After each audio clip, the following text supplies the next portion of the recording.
प्रश्नावली 1.4 में पढ़ जाएंगे। इसमें बता रहे हैं कि नीचे दी हुई संख्याओं में से अपरिमेय संख्याएं छांटिए और बोलिए। पहली है 2 माइनस वर्गमूल 5, फिर दूसरी है 3 प्लस वर्गमूल 23 माइनस वर्गमूल 23, 2 वर्गमूल 7 है 2 वर्गमूल 7, चौथी है 1/5 मीटर। तो पहले तो ये याद रखिए किसी भी परिमेय और एक अपरिमेय, एक परिमेय और एक अपरिमेय, उनका योग हो चाहे उनकी गुणा हो, ठीक है। परिमेय और अपरिमेय की योग और गुणा हमेशा अपरिमेय रहती है। समझ में आ गई बात? अपरिमेय की गुणा अपरिमेय संख्या गुणा अपरिमेय संख्या से करोगे तो हो सकता है परिमेय आ जाए, लेकिन अपरिमेय और परिमेय की गुणा कैसी रहेगी? अपरिमेय। इसके आधार पर बताओ इसका उत्तर क्या होगा, परिमेय या अपरिमेय? 2 कैसी संख्या है? परिमेय संख्या। ये कैसी है? अपरिमेय। दोनों घट रही है, घटने का मतलब हाँ बिल्कुल कैसी हो गई ये? अपरिमेय। बहुत बढ़िया, तो इंटेलिजेंट बच्चों, इसे हमें हल करना है। हल करते हैं। ये हुआ 3 प्लस वर्गमूल 23 माइनस वर्गमूल 23 और वर्गमूल 23 से वर्गमूल 23 कटा कितना आया? 0, 3 में 0 जोड़ो कितना आया? परिमेय। कैसी संख्या हो गई? परिमेय। यानी किसी भी संख्याओं को हम देखते नहीं बताएंगे, हम उसे सरल करेंगे। क्या करेंगे? सरल का मतलब जितना आप कर सकते हो हल उतना आप कर लो, ठीक है। अच्छा ये क्या हो रहा है? वर्गमूल 7 से वर्गमूल 7 कट गया, कितना आ गया? 2 से 2 कट गया, कितना आ गया? ये नीचे 7 लिखा था यार, तो ये कटा नहीं दूसरे से, ये कितना आ गया? ये कैसी संख्या हो गई? परिमेय। इसमें आप समझ नहीं कहा कि परिमेय और अपरिमेय छांट दी 1/वर्गमूल, ये कैसी हो गई? अपरिमेय। अच्छा इसका भी हल जब तक सरल नहीं कह सकते हम जब तक उसके हर में अपरिमेय संख्या है।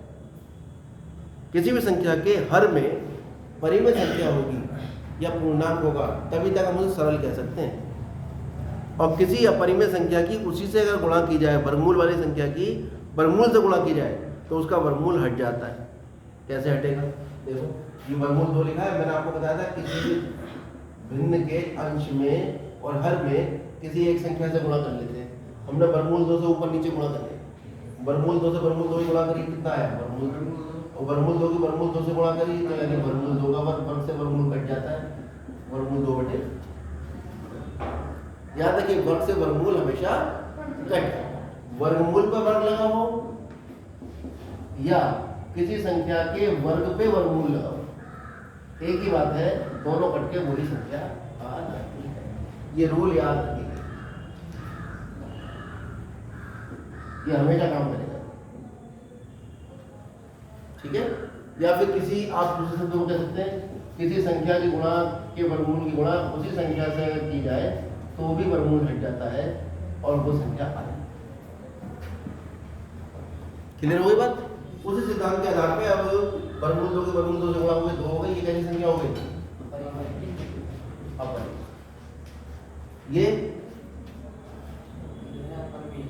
पाई हमेशा याद रखो, पाई एक अपरिमेय संख्या है, क्योंकि पाई जो होता है वैसे क्या होता है? पाई किसी वृत्त की परिधि को अगर उसके हम व्यास से भाग कर दें, परिधि को किससे भाग कर दें? व्यास से, तो पाई कहलाता है।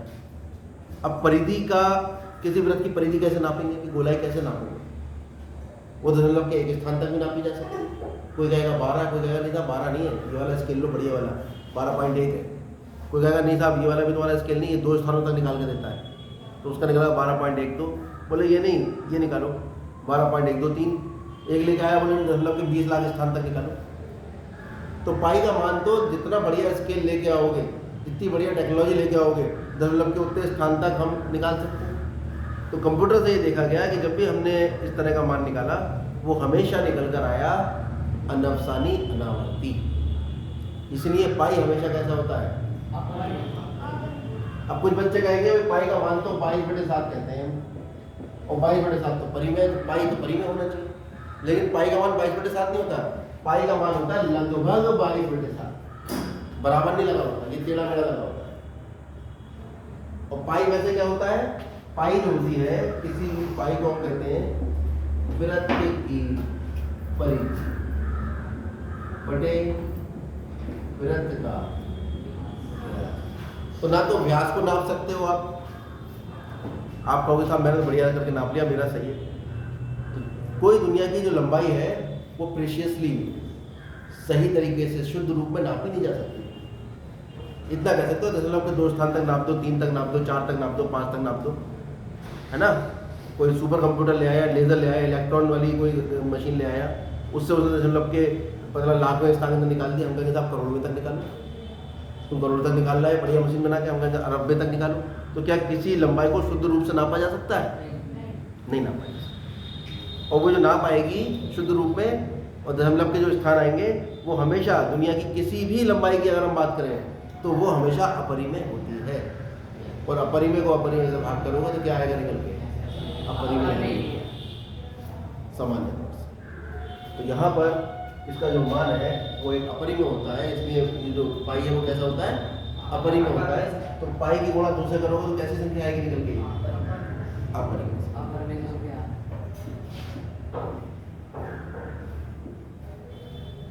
खत्म। आगे सरल कीजिए। दूसरा क्या करना है? सरल करना है। चलिए हटा देना है। पहला सवाल है हमारा 3 प्लस 1, इसकी गुणा हो रही है 2 प्लस 1। तो सरल करने का मतलब 2 ब्रैकेट है, इन्हें हमें हल करना। 2 ब्रैकेट कैसे होती है? इसके पहले अवयव को इन दोनों से गुणा करो। पहले 3 की गुणा 2 से करो, कितना आया? 6। फिर 3 की गुणा 2 से करो। अब 2 संख्याओं की जब गुणा होती है तो पहले निशानों की गुणा होगी, फिर संख्याओं की। किसकी गुणा होगी पहले? जिसका कोई निशान नहीं उसका प्लस।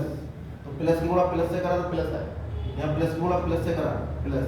फिर 3 की गुणा वर्गमूल 2 से हुई, तो क्योंकि 3 एक परिमेय संख्या है और वर्गमूल 2 एक अपरिमेय संख्या है, तो इनकी आपस में गुणा नहीं हो सकती। या तो इसमें वर्गमूल, तो फिर हम इसे ऐसे लिख देंगे 3 गुणा वर्गमूल 2।